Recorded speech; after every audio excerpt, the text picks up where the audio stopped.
问题又出现了啊！现场解决。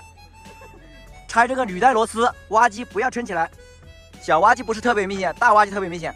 你把黄油螺丝拆开松动那一个时候，它黄油会飙出来，它会飙在你满身满脸，可能搞到你嘴巴里面都可能是吧？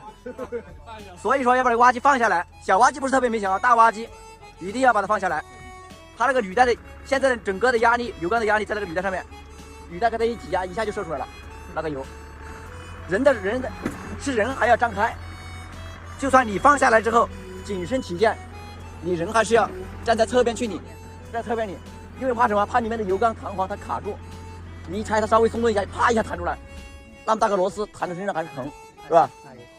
一定要注意安全。用那怎么办？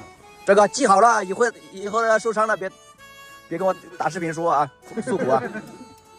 看看如何标油。